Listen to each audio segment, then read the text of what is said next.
चला आता नवीन माऊलीची ओळख करून घ्या. तुमचं नाव? माझं नाव अनिता भास्कर शने, मी राहणार ओझर इथली आहे. अजून कोण जोडीला आले?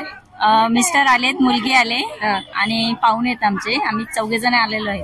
पायी चालेत का? हो, पायी दिवारीत आलोय आणि खूप मजा केली. येताना खूप छान वाटलं. 8 दिवस आम्ही चाललो, तर इथे आल्यावर सगळा थकवा दूर झाला. काही दमल्यासारखं वाटलं नाही. घरी आपण थोडं काम करतो तरी दमतो, पण इथे चालताना खूप मजा वाटली आणि खूप आनंद घेतला वारीचा. तर ही वारी पुन्हा पुन्हा कधी येईल असं मला वाटेल आणि मी नेहमी वारीमध्ये येईल. आणि तुझं नाव काय होतं? माझं नाव साक्षी भास्कर शेने. साक्षीताई पण आल्यात बरं का.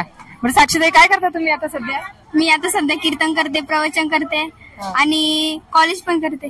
कॉलेज पण करते? बरं, मग कीर्तन शिकायला वगैरे कुठे गेलेली? मी संगमनेरला होती कीर्तन शिकायला 4 वर्ष. आता कीर्तन करते सध्या. बाहेर कोणी बोलवल्यावर जाते? हो, जाते. आणि कॉलेज वगैरे? ते पण करते. ते पण चालू आहे.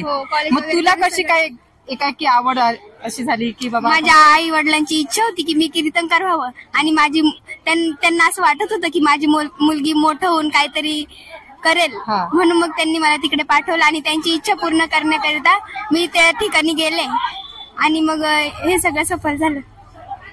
कसं वाटलं की आपल्या मुलीला पण कीर्तन क्षेत्रात म्हणजे आध्यात्मिक क्षेत्राकडे, आताची नवीन पिढी आहे ती आध्यात्मिक क्षेत्राकडे खूप कमी आहे, पण काही अशी लोक आहेत की काही लोकांना असं पालकांना वाटतं की आपल्या मुलीला असं आध्यात्मिक क्षेत्राकडे वळवलं पाहिजे.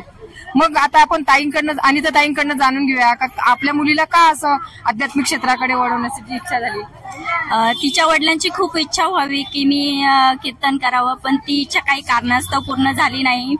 तरी मला 2 मुलीच आहेत की माझ्या मुलीने माझं नाव काढावं यासाठी मुलीला त्या क्षेत्रामध्ये टाकलं. तिची इच्छा पण नव्हती, पण आमच्या विचाराने ती त्या क्षेत्रामध्ये गेली आणि आज खूप छान कीर्तन करते, आमचं नाव काढते. याच्यामध्येच आम्हाला खूप आनंद आहे.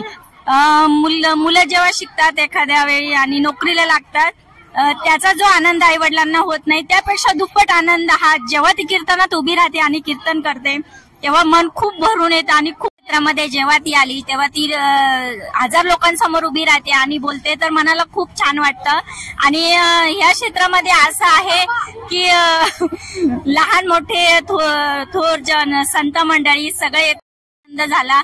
पूर्ण फॅमिली आम्ही या वारीमध्ये सामील झालो आहे. रामकृष्ण हरी.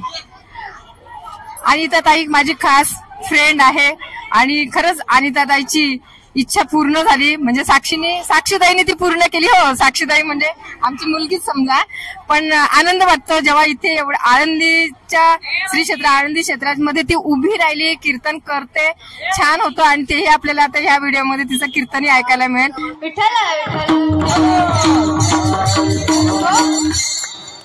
तर महिला मंडळ तुम्हाला ओव्या का म्हणायला सांगितलं माहितीये का? ऐका. कधी कधी पुरुष मंडळीपेक्षा स्त्रियांचा आवाज गोड असतो. कधी कधी म्हटलं का माहितीये का? कारण त्या बिड्या नाही ओढत ना.